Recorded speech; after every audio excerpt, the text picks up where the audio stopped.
Olá, gente, tudo bem?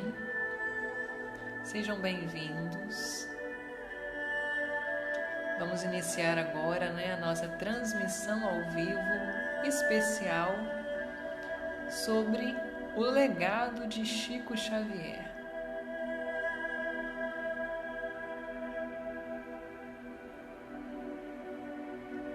Bom, nós vamos falar um pouquinho sobre a biografia do médium, vamos falar sobre como foi o desenvolvimento da sua mediunidade, vamos falar algumas curiosidades sobre ele, sobre sua infância, sobre sua adolescência.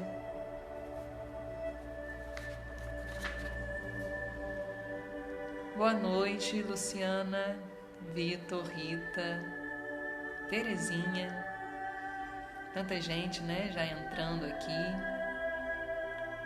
Antes da gente começar a transmissão ao vivo, falando sobre esse tema em específico, vamos ler uma mensagem, de reflexão e vamos fazer a nossa prece inicial, para a gente, poder ir se harmonizando, equilibrando os nossos pensamentos e acerenando também os nossos corações, certo?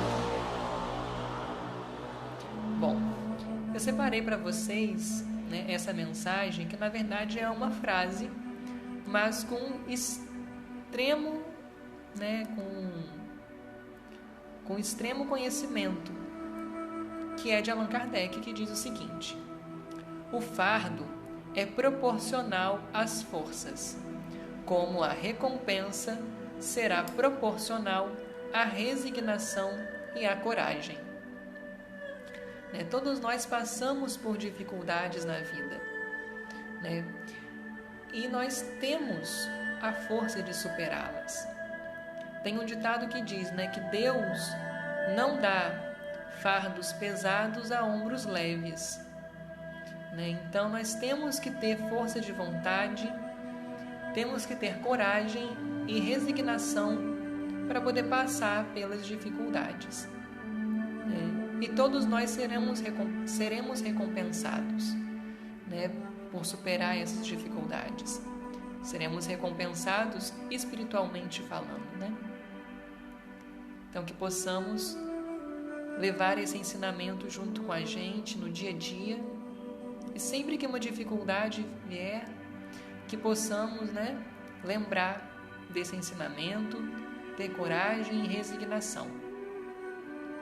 Vamos agora fechar nossos olhos, acerenar os nossos corações, acalmar a nossa mente e agradecer a Deus pela oportunidade de estarmos aqui nesta noite de sábado, reunidos, para estudar um pouco mais sobre este grande espírito que é Chico Xavier. Abençoe-nos, Deus, hoje, agora e sempre. Que assim seja.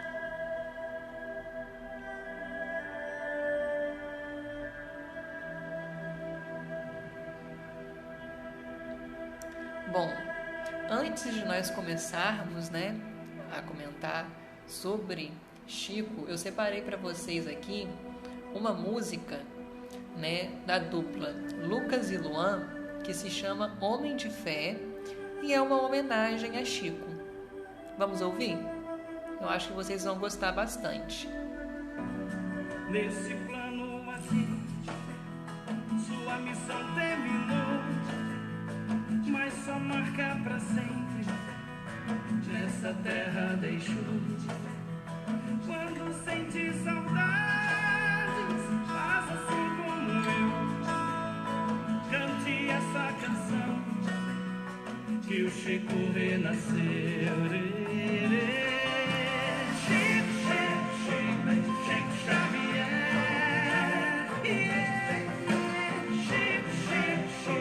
Chico, homem de fé.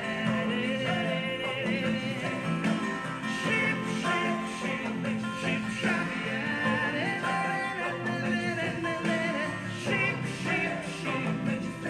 de fé.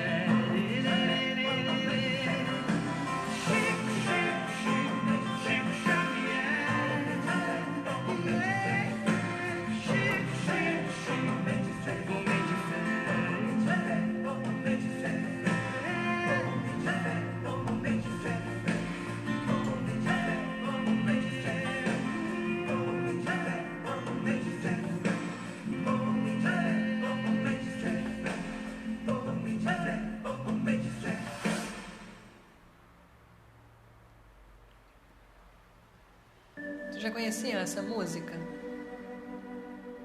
Ou ainda não? É uma música muito bonita, né, que eles fizeram em homenagem a Chico Xavier. A Camila está comentando que ela não conhecia, né, mas é muito bonita, né? A Fabi comentou: exemplo de humildade, fé e gratidão. Sim, né? Chico, ele tem até um comentário que diz aqui nesse livro, Depoimentos sobre Chico Xavier, que nós vamos usar, né, como base para essa transmissão ao vivo, né? Teve até uma das pessoas, né, que deram um depoimento, que falaram que Chico Xavier, para ele, é o ser humano dos seres humanos, né? Aquele que conseguiu colocar em prática todos os ensinamentos de Jesus. O nome da música é Homem de Fé, da dupla Lucas e Luan.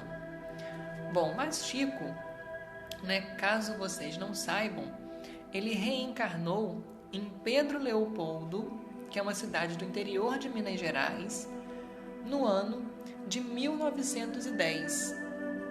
Mais precisamente, no dia 2 de abril daquele ano, né? E ele reencarnou filho de João Cândido Xavier e de Maria João de Deus, né? E muitas pessoas não sabem, né? É até uma curiosidade, que o nome de Chico Xavier, né, todo mundo conhece como Francisco Cândido Xavier, né? Mas não, o nome de batismo dele era Francisco de Paula Cândido.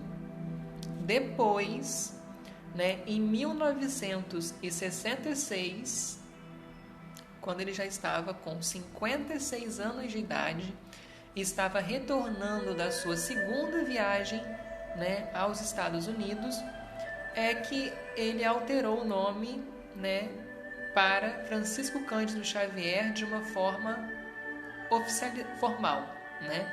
Ele já era conhecido como Francisco Cândido Xavier, mas ele alterou o seu nome formalmente apenas em 1966. O seu nome de batismo era Francisco de Paula Cândido, né? E Chico, ele teve um total de 14 irmãos. 8 desses irmãos eram filhos da mesma mãe e do mesmo pai, né? E 6 desses irmãos eram apenas por parte de pai. Então ele teve 14 irmãos. Alguns deles, né, já desencarnaram. E a mãe de Chico, né, a Maria João de Deus, ela desencarnou quando ele tinha apenas 5 anos de idade, né? E aí Chico, ele foi criado pela sua madrinha, né, Rita de Cássia, e ela lhe maltratava muito, né? Ela vestia Chico de menina, batia nele, né? E ela fazia tudo isso alegando que ele tinha o diabo no corpo, devido até à mediunidade que ele já desenvolvia desde os seus 4 anos de idade. Então a mediunidade de Chico Xavier, ela começou a se manifestar quando ele tinha 4 anos de idade. Quando ele completou 5 anos de idade, a sua mãe, Maria João de Deus, desencarnou, né? E ele passou a ser criado pela madrinha, Rita de Cássia, que não aceitava essas questões, né, de mediunidade, não entendia nada disso e achava que ele estava com um demônio no corpo. Então batia nele, maltratava e já chegou a enfiar garfos no ventre de Chico, né? E tudo isso que ela fazia não era por maldade maldosa, né? Ela não tinha conhecimento sobre as questões espirituais, né? Ela não compreendia bem essas questões e, além disso, ela sofria também de um grave processo de obsessão espiritual. E aí entra também aquela questão, né, de que ela já sofria um processo de obsessão espiritual e haviam também aqueles espíritos que desejavam, né, que Chico não fosse para a frente com a missão que ele tinha aqui na Terra. Então, desde pequeno, ele sempre passou por grandes provas e por grandes provações. né? E aí tem até a ver com essa frase que nós lemos aqui no início. O fardo é proporcional às forças, como as recompensas serão proporcionais à resignação e à coragem. Então, o fardo de Chico Xavier, desde a infância, não foi leve. E ele conseguiu, né, erguer a cabeça e seguir adiante.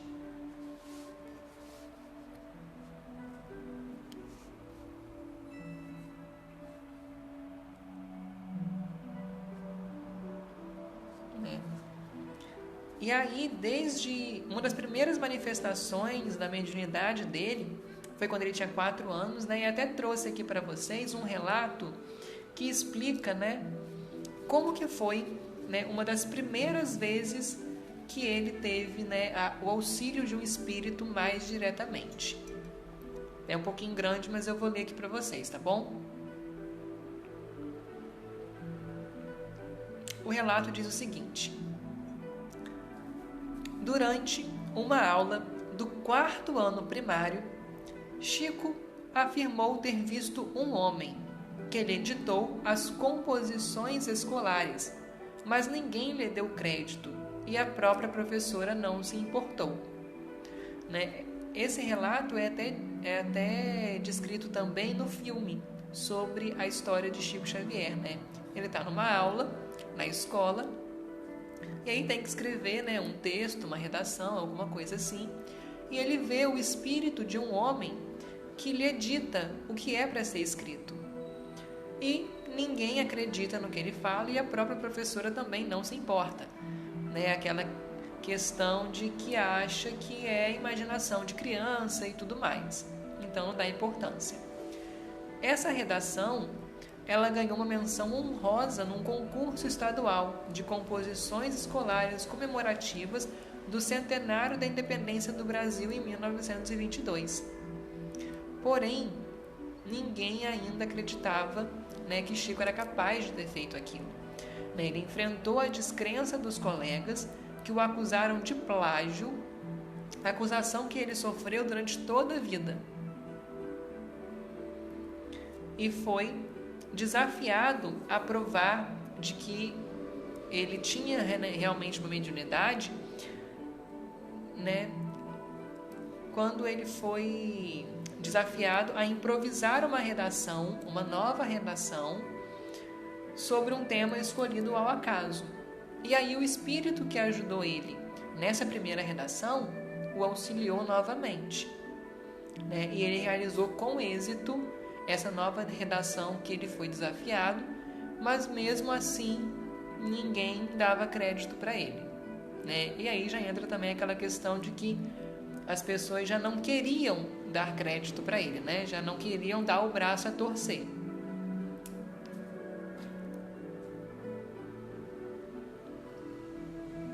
Porém, mesmo ficando comprovado, né, com essas questões das redações, a sua capacidade da comunicação com o plano espiritual, isso não foi o suficiente para ele conseguir ter contato mais direto com a doutrina espírita, né?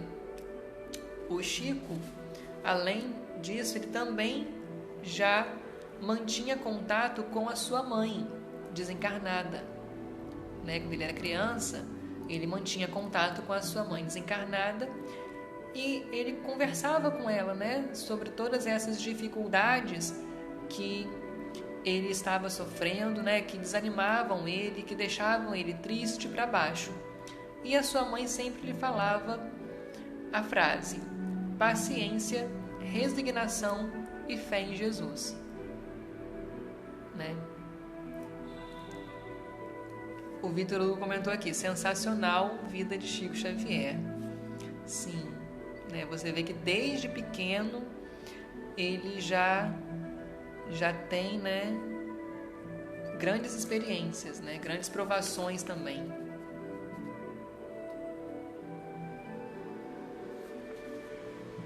A Diná comentou aqui: o mesmo acontece comigo. O mesmo o quê? Não entendi. E aí o Chico ele só conseguiu ter contato com a doutrina espírita no ano de 1927, né, quando uma das suas irmãs sofria de obsessão espiritual, né?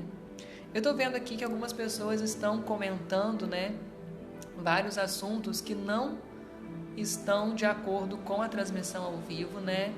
E a gente sempre solicita que sejam evitados esses tipos de comentário que não estão dentro do assunto para poder não dispersar as atenções, né? Aqui nós estamos hoje estudando sobre a história, né, de Chico Xavier, então é importante que a gente mantenha o foco do estudo no tema do proposto, tá, gente? Porque senão a gente acaba dispersando, né, e não focando no que está sendo proposto hoje. A Carla comentou: grata pelos ensinamentos e compartilhamentos da vida do Chico. Chico, ele tem muito a nos ensinar, né?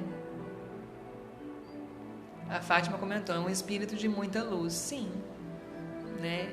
Ele já tem uma evolução espiritual, né? A gente consegue ver isso, né, analisando essas provações que ele passou desde a infância, né?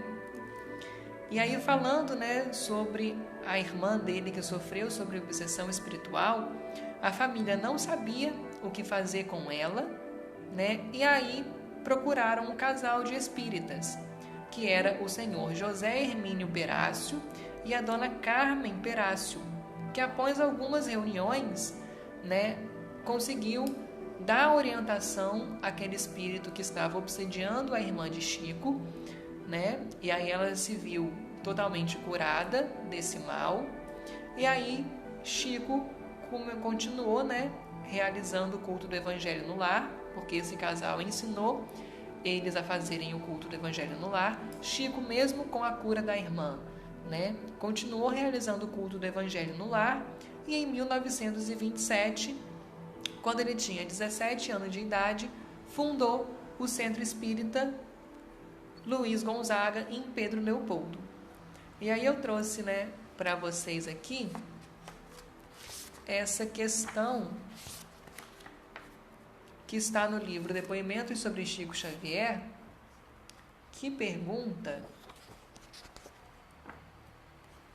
o seguinte: ao José Issa, né, que é um historiador de Pedro Leopoldo e amigo de infância de Chico Xavier, né? Os organizadores do livro perguntam a ele: o senhor se lembra do casal Carmen e José Hermínio Perácio, que foram, né, os que auxiliaram a irmã de Chico que estava obsidiada e que introduziram Chico, né, no estudo da doutrina espírita? E aí o senhor José Issa respondeu: muito pouco, mas me lembro sim. Eles moraram ao lado da casa de Chico. Lembro-me mais da casa deles porque depois se mudaram. Havia um alpendre em que nós gostávamos de jogar futebol de botão. Eu acredito que foi o próprio Juca Perácio que encaminhou o Chico para o espiritismo, por ocasião do que ocorria com a irmã do Chico. Chiquinha, tida como maluca pelas pessoas da época por receber um espírito, diziam alguns, de um fazendeiro que vivera na região e que hoje as pessoas chamam de obsessão. Havia também um parente de Juca, Nelson Pena, era seu nome, e Chico e José Xavier, um dos irmãos de Chico, acabou por se casar com Geni Pena, parente de Nelson. José Xavier era o irmão mais querido de Chico, um rapaz muito alegre e inteligente, era repentista. Depois da morte de Cidália, eu encontrava o José sentado em frente de casa e ele, brincando, dizia que estava tentando arrumar um casamento para o pai.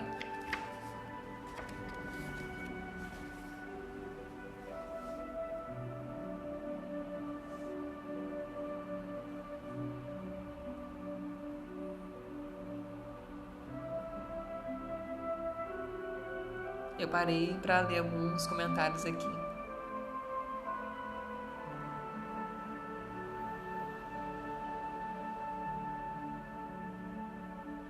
Vitor comentou: Chico refletiu de Jesus também podemos refletir a mesma luz. Somos luzes. Não entendi muito o seu comentário, Vitor. Laerte comentou: Chico, uma grande luz que passou por aqui nos deixou muito conforto. Sim. A Sebastiana comentou: Chico desencarnou em 2000. Na verdade, não, ele desencarnou em 2002. Chico desencarnou em 2002. 30 de junho de 2002. O dia que o Brasil ganhou a Copa. E aí, gente, nós vimos aqui que o Chico, ele fundou o Centro Espírita aos 17 anos de idade, né? Mas como que era o Chico adolescente? Né? Existe pouca informação sobre isso, né? Sobre como que era Chico Xavier na adolescência. Mas o senhor José Issa, ele nos diz o seguinte: a adolescência de Chico foi de muito trabalho, muitos desenhos. Ele escrevia cartas que as moças pediam para ele, o que ele fazia com muita bondade. Apesar de tudo, Chico era muito alegre, tinha uma risada muito gostosa, que se escutava de longe. Então vejam bem, mesmo com todas as dificuldades, né, Chico se mantinha alegre, se mantinha feliz. Depois, no Centro Espírita, mesmo do outro lado da rua, lendo ou mesmo mais tarde da noite, quando as sessões acabavam, eu escutava sua voz batendo papo com o povo, suas risadas. Uma coisa que eu gravei foi as pessoas dizendo a ele coisas do tipo: você não foi ao batizado na minha festa. E Chico respondendo: eu não fui, mas meu coração estava lá. Era o estilo dele, simples. Também sempre tinha uma frase bonita para dizer às pessoas. A grande verdade, independentemente do que digam, é que Chico era muito querido em Pedro Leopoldo, por mais que tenha havido repórteres que tenham dito o contrário.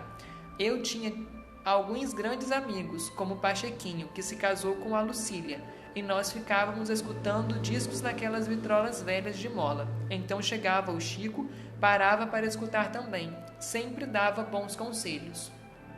Então, né, nós vemos também que Chico, ele se divertia, né? Ele era um jovem, adolescente, mas ele também se divertia com os amigos dele, né? Conversava, ouvia música. Até porque nós não precisamos, né, renunciar da diversão para poder fazermos um bom trabalho no bem. Concordam?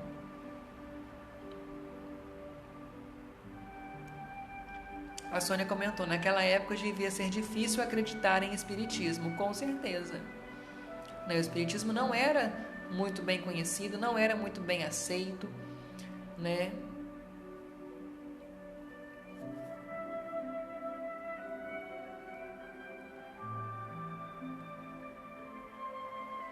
Chico superou o preconceito e serviu a Deus. Exatamente. E aqui ele continua falando mais algumas coisas, né, que Chico gostava muito de fazer. Por exemplo, né, de que tipo de música ele mais gostava, né? E aí o senhor José Issa comenta: nós gostávamos de Vicente Celestino, Francisco Alves, Orlando Silva, mas ele, Chico Xavier, gostava das músicas clássicas de Beethoven, Mozart. Inclusive, eu escutava os discos dele tocando. Ele chegou a querer tocar piano, que deram para ele, mas que acabou ficando para o Pachequinho, porque Emmanuel não deixou tocar. Eu escutava de casa ele tentando tocar. Então Chico, né, ele queria tocar piano, mas Emmanuel não deixou ele aprender a tocar piano. O porquê disso, né? Fica esse questionamento, essa dúvida que nós não sabemos, né? Por que Emmanuel não deixou Chico tocar piano, né? E Chico também adorava ir ao cinema, né? Era o descanso dele. Inclusive, eu acho, diz, né, o senhor José Issa, que era a única real diversão dele. Ele não gostava muito de dançar. Chico não bebia, né, bebidas alcoólicas, né? E o cinema era uma das coisas, né, que ele gostava de fazer para poder se divertir, né? Além de ouvir as músicas, né, e de conversar com os amigos, como nós tínhamos visto aqui já, né? Eu vi aqui que teve uma pessoa que comentou sobre quando que Chico começou a psicografar, né? Ele começou a psicografar aos 17 anos, que foi o mesmo período em que ele, né, fundou o Centro Espírita Luiz Gonzaga, e também o mesmo período, né, que teve aquela questão com a irmã, né? Ele começou a psicografar aos 17 anos, porém, o seu primeiro livro só foi lançado anos depois, em 1932, né? Do ano de 1927 até o ano de 1931, né, dos 17 anos até os 21 anos de idade, Chico ele ficou em treinamento. Então ele escrevia, né, algumas mensagens espirituais e tudo mais, que algumas até foram distribuídas em periódicos da época, como O Jornal, aqui no Brasil, e o periódico Almanaque de Notícias de Portugal. Porém, eram mensagens simples, né? As mensagens que compuseram, né, o seu primeiro livro foram recebidas por Chico em 1931, que foram poesias, né, de diversos, né, autores já desencarnados, que compuseram o livro chamado Parnaso Além Túmulo, que foi lançado no ano de 1932. Então esse livro ele foi o primeiro livro psicografado por Chico Xavier no ano de 1931, que foi lançado em 1932, né? E foi no ano de 1931 que Chico teve o primeiro encontro dele com Emmanuel, que é foi seu mentor espiritual. E aí, nesse encontro, Emmanuel revelou a Chico que ele tinha a missão de psicografar 30 livros, uma série de 30 livros. Porém, Chico acabou por psicografar mais de 450 livros.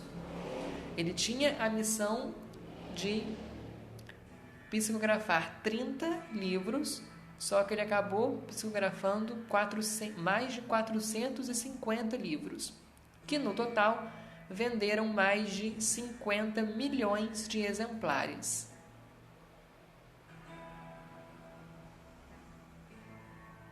Mais de 50 milhões de exemplares, sendo, né, o mais popular de todos, O Nosso Lar, que se tornou um best-seller, inclusive virou filme. Porém, o livro que Chico mais gostou de psicografar foi Renúncia. O livro Renúncia foi o livro preferido de Chico Xavier. Foi o que ele mais gostou de psicografar, de acordo com o André Luiz Xavier, irmão de Chico Xavier, né? E aqui, né, nesse livro, né, pergunta também quais eram as reações de Chico quando ele recebia os livros, né? E aí o senhor André Luiz Xavier, irmão do Chico, respondeu: o livro que mais emocionou o Chico foi Renúncia, porque ele era a reencarnação de Alcione, personagem do livro. Segundo me disse, o livro Paulo e Estevão também emocionou muito. Ele contava depois das reuniões, a gente conversava demais, ele me contava muitas coisas. Ele me dizia que via as cenas do livro passarem como se fosse um filme, tudo colorido, os personagens da época, dizia que estava lá. Ele sempre chorava ao ver cenas do tempo de Alcione, que era uma das personagens centrais de Renúncia. Às 2h ele terminava. Havia vários cachorros na rua que eu morava que o acompanhavam quando ia embora de minha casa. Eu ficava na esquina, vendo ele ir embora, até sumir de vista. Chico recebeu Fonte Viva, Caminho, Verdade e Vida e Vinha de Luz na minha casa. né? Então, esses livros, né, Fonte Viva, Caminho, Verdade e Vida e Vinha de Luz, foram recebidos, né, por Chico Xavier na casa do irmão dele, que é o André Luiz Xavier, né, que nos revela aqui que Paulo e Estevão foi um dos livros que mais emocionou Chico, e principalmente Renúncia, que é, né, o livro preferido de Chico, porque Renúncia tem a história de Alcione, que é uma das reencarnações de Chico Xavier.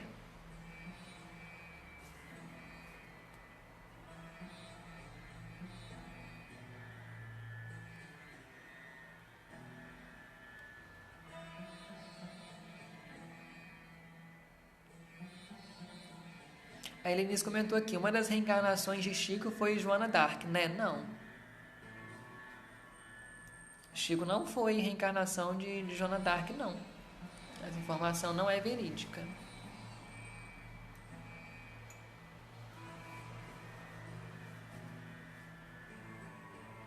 E uma curiosidade, gente, é que tiveram 2 livros que Chico psicografou em apenas 2 dias, né? Opinião Espírita e Sexo e Destino. Esses 2 livros foram psicografados por Chico Xavier em 2 dias.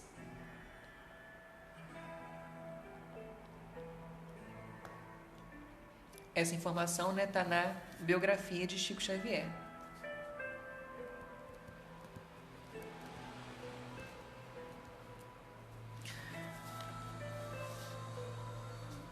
Né?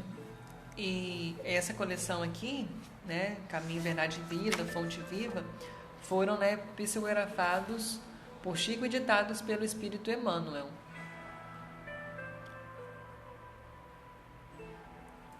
E Emmanuel, ele reencarnou, né, como todos nós sabemos, no ano 2000, no interior de São Paulo, e Chico, ele acompanhou, né, em desdobramento espiritual o reencarne de Emmanuel, né?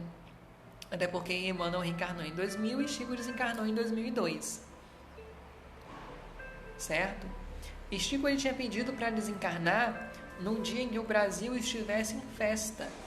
E aí, por coincidência ou não, né, ele desencarnou em 30 de junho de 2002, que foi o dia em que o Brasil estava super feliz e as pessoas estavam na rua comemorando a vitória do Brasil na Copa, né? Então, o Brasil jogou a final da Copa do Mundo, ganhou, a população começou a sair na rua para poder comemorar, e aí Chico, então, desencarnou em paz, né, retornando à pátria espiritual. E no plano espiritual também ele foi recebido com grande festa, né?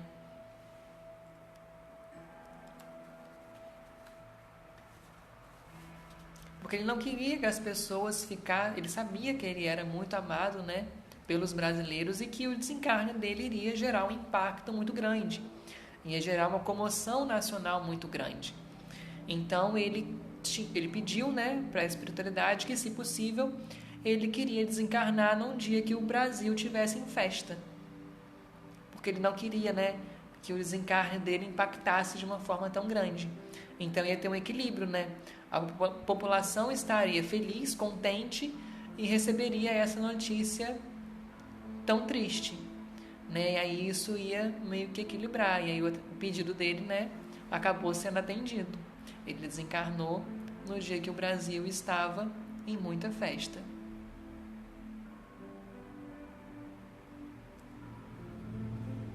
Né?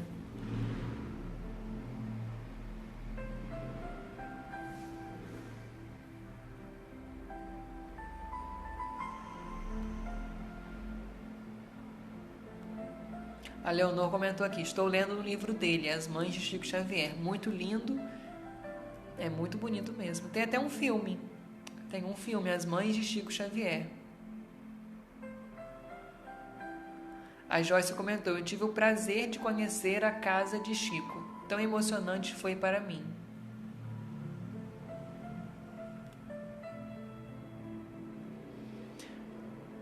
A Fabi comentou, imagina a energia dispensada para psicografar esses livros em pouco tempo. Sim, né? O trabalho de psicografia não é um trabalho né, que você consegue fazer rápido e fácil, né? Você tem que ter muito equilíbrio e dispensar realmente muita energia.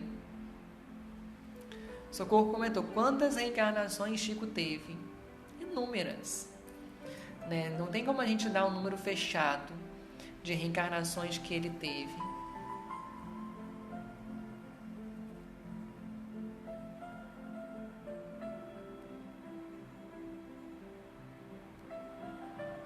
Já se sabe quem reencarnou Emmanuel?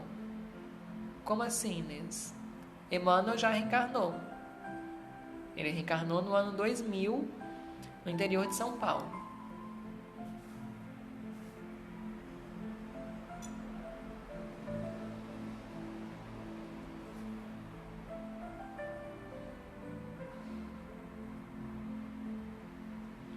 E aí Chico, mesmo quando ele estava encarnado, né, e até mesmo agora, depois de desencarnado, ele recebeu inúmeras homenagens, né?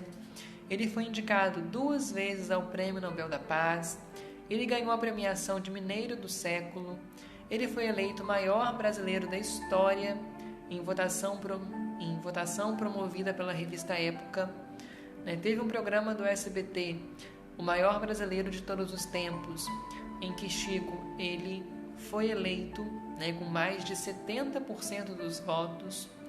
Ele ganhou o título de cidadão honorário em mais de 100 cidades, né, ganhou a premiação de Mineiro do Século, né, e qual é a importância, né, de Chico ganhar todas essas homenagens, né, e premiações?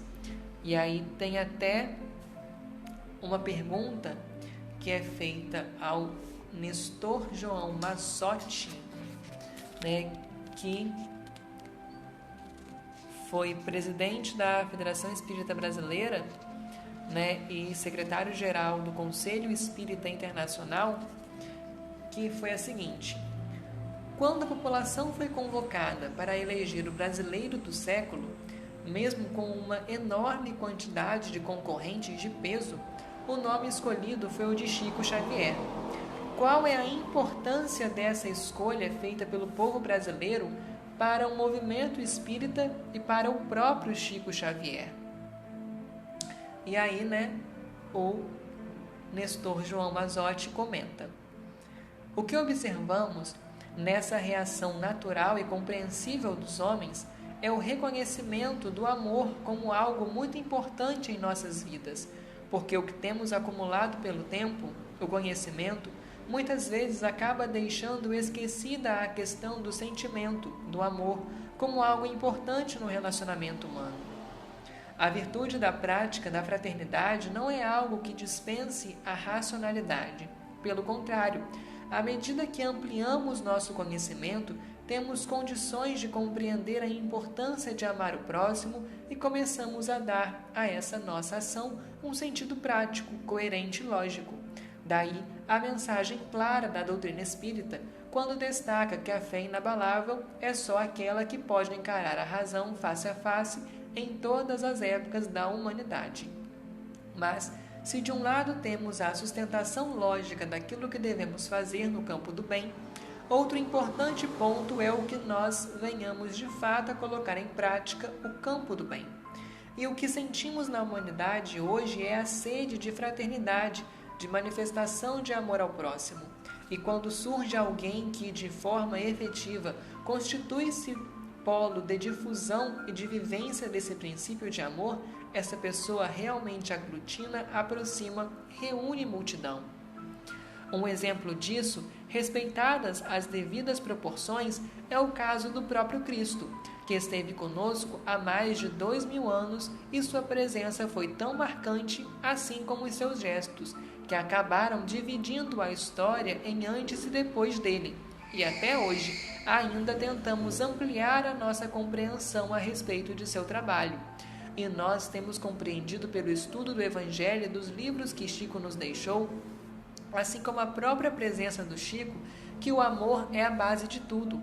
Emmanuel destacava que o amor é fundamental em todo o processo de convencimento, porque envolve as pessoas num sentido positivo. Então, quando vemos uma reação como essa, em que uma grande população que representa um país reconhece em Chico Xavier a expressão do amor e da fraternidade como uma das pessoas mais importantes, como de fato é, vemos que há uma consciência gradativa no sentido de valorizar a prática do amor à nossa existência. E quando estamos no mundo hoje ainda em condição de expiação e provas, em trânsito para a condição do mundo de regeneração, em que o conhecimento do caráter espiritual da vida será mais forte e naturalmente o convite para a melhoria interior será também mais vigoroso, nós observamos que a humanidade, de forma gradativa, vai saindo daquela postura de sustentação mais sólida no egoísmo, na violência e no orgulho e começa a criar as condições interiores nos próprios homens e na sociedade, as condições necessárias à prática do amor. E o Chico continua sendo uma referência para todos nós nesse comportamento, que será básico para o mundo de amanhã.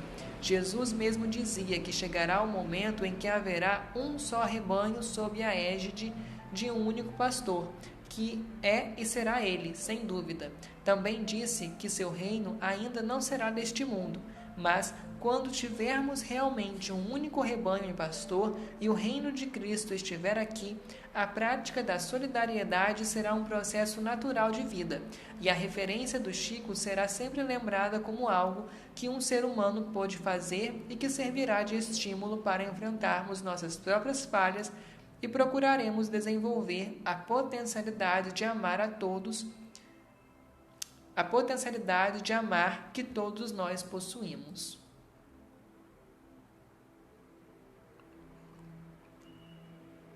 Então, resumindo, né? É uma página e meia de resposta, né? Mas resumindo, ele quis dizer que o reconhecimento de Chico Xavier como uma das pessoas mais importantes pelo povo brasileiro significa que nós estamos aprendendo, né, aos poucos a valorizar aquelas pessoas que realmente fazem a diferença, aquelas pessoas que fazem o bem, que colocam em prática os ensinamentos do Cristo. E isso é muito bom, porque nós começamos a nos espelhar nessas pessoas e começamos aos pouquinhos a agir como essas pessoas, levando consequentemente a transformação interna de cada um de nós, o que afetará, né, em escala gradual, né, os outros que estão ao nosso redor, e assim a gente consegue, melhorando a nós mesmos, melhorar a sociedade ao nosso redor e melhorar o planeta, né, evoluindo, indo para um mundo regenerado, um mundo onde o bem irá prevalecer ao mal. Entenderam? Ou ficou confuso?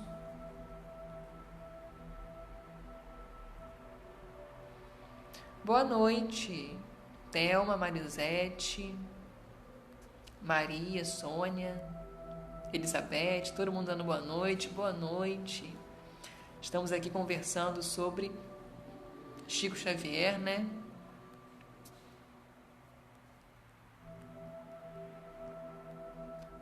Obrigado, Giovana. Que bom. Giovana comentou, você transmite muita paz. Obrigado. Que bom. Fico feliz.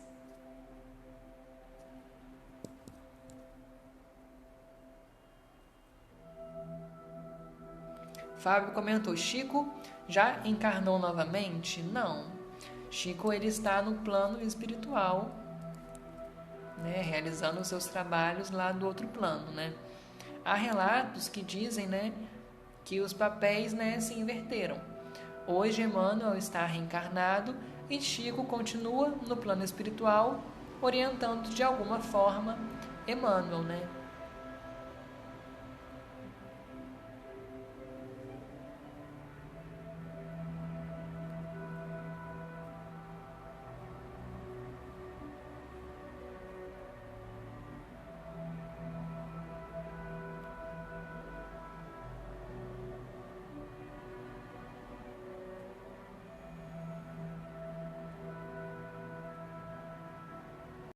Ainda reencarne nesse orbe, Possível é, né? A gente não pode dizer que é impossível, que ele não precisa mais não reencarnar, que ele não vai mais reencarnar. Não. Ele pode reencarnar sim, não tem por que não.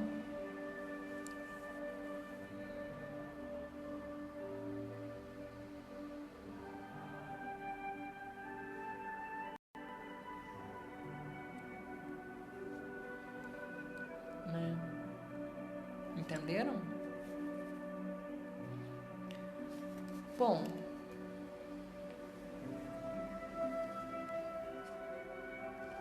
não está encarnado. Bom, Rosemeire Emmanuel, ele reencarnou, né? A informação que nós temos é que ele reencarnou no ano de 2000, no interior de São Paulo, tá? Mas não temos muitos detalhes, né, sobre a atual encarnação dele. Até porque isso seria alvo, né, de curiosidade e tudo mais, e não é adequado.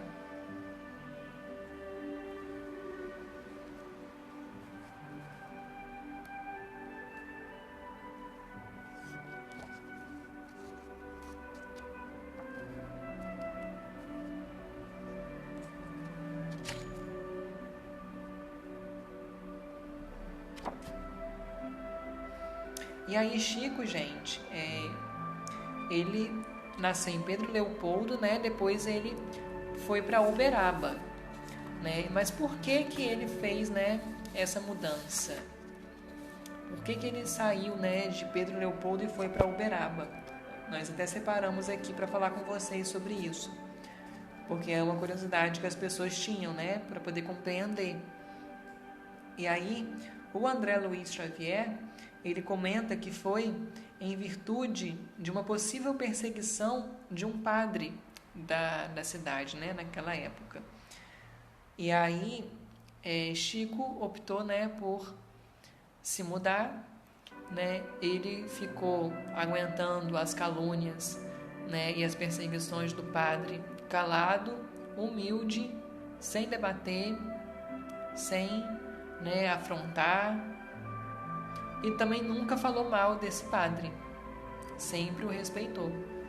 Então a gente vê, né, que realmente é um espírito que tem uma elevação espiritual acima da média, né? Mesmo sofrendo calúnias, perseguições, ele não revidou em momento algum, né? Ele manteve o caminho dele, não falou mal. Quantos de nós, né, temos a capacidade de agirmos dessa mesma forma? Dificilmente a gente vai conseguir agir dessa mesma forma que Chico agiu, né? Não só com relação a essa perseguição do padre, mas também com tudo que ele sofreu com a madrinha, tudo que ele sofreu das pessoas também, porque Chico, ele era muito amado, né, pela população brasileira, né, e até fora do Brasil também, né? Muitas pessoas admiravam Chico Xavier, mas muitas pessoas também não gostavam de Chico, né? Muitos religiosos, inclusive, achavam que Chico era um enviado do demônio, né? A gente vê que muitas pessoas possuem raiva, até hoje, muitas pessoas possuem raiva de Chico Xavier, não gostam de Chico, né? Ofendiam Chico, e mesmo assim ele não se abalava. Ele nunca se abalou com as críticas. Quer dizer, se abalou, claro, né, que ele se abalava, mas ele não se deixava levar por isso, né? Ele não se deixava abalar, né? Ele sentia o baque, mas ele erguia a cabeça e seguia em frente, né? Ele não se deixava levar por esses ataques. Ele conseguia manter a sua neutralidade, ele conseguia continuar levando o seu trabalho adiante, mesmo com as críticas, mesmo com as ofensas, né? E é uma grande lição para todos nós, né?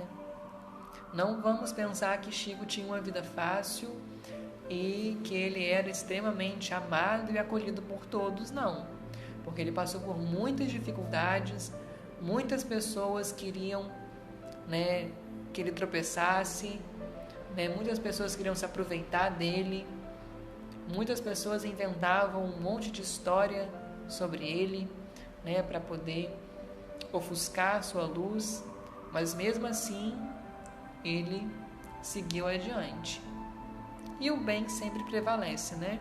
É um outro ensinamento que nós podemos tirar. O bem sempre vence. Então, por mais que as pessoas atacassem Chico e fizessem de tudo para poder prejudicar ele se manteve sereno, ele se manteve no bem e o bem venceu, né?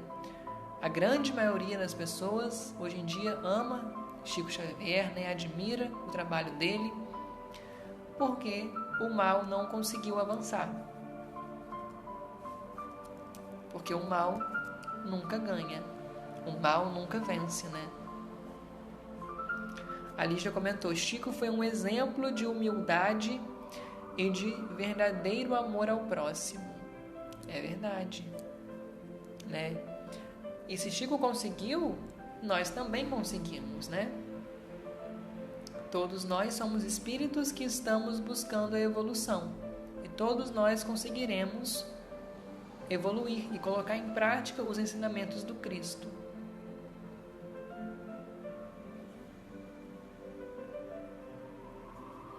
Espero que vocês tenham gostado dessa transmissão ao vivo de hoje, né? Estamos chegando ao fim de mais essa transmissão. Uma novidade para vocês. Em breve, né, nós teremos artigos novos no blog, né, como sempre temos. Mas em breve nós teremos estudos desses artigos e também de outros temas aqui no Facebook também, né?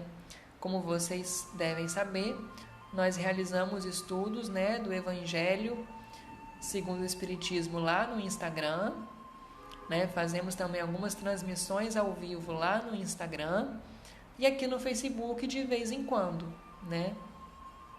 Muitas pessoas têm pedido, né, transmissões mais frequentes aqui no Facebook, então nós iremos realizar estudos no Facebook também ao vivo, a partir de julho.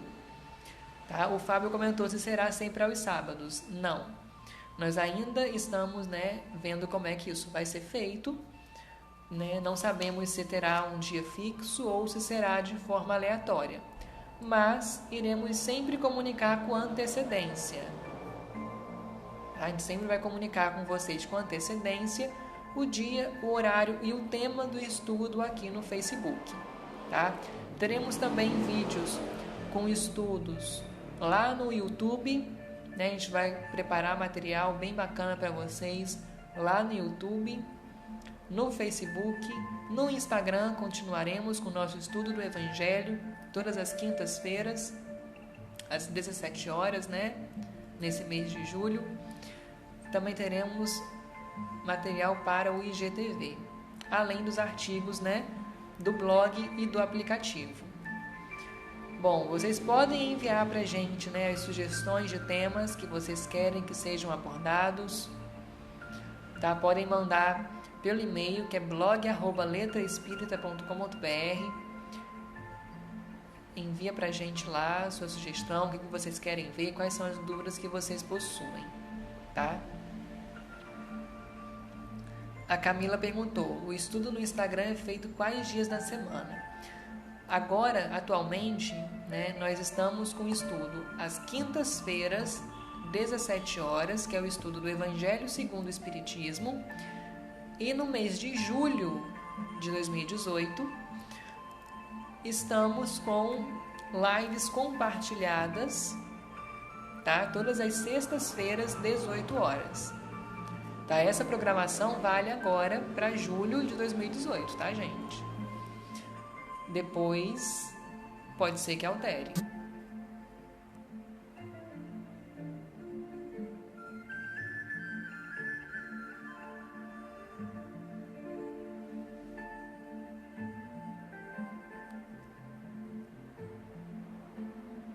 Bom, para nós finalizarmos, então, irei ler aqui uma mensagem de reflexão, que diz o seguinte: a cooperação é uma das coisas mais sublimes da vida, mas a interferência é uma das mais desagradáveis. Ajude sem interferir.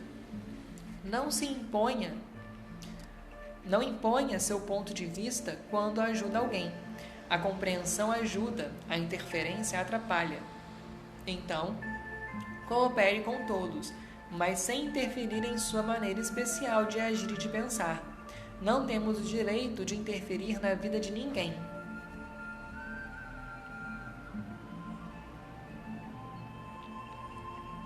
É muito comum, né, a gente querer ajudar as pessoas interferindo até demais. Né? Devemos aconselhar, devemos ajudar, né? Mas sem interferir no livre-arbítrio do outro. Certo? Bom, vamos então fazer a nossa prece final. Fazer a nossa prece de encerramento.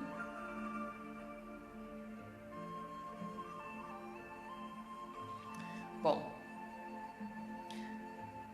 vamos acalmar os nossos corações, vamos acalmando a nossa mente, vamos agradecer a Deus pela oportunidade de estarmos aqui nesta noite reunidos para aprender um pouco mais sobre a trajetória de Chico Xavier. Que Jesus nos abençoe, que possamos ter um fim de semana e uma semana abençoados. Que assim seja.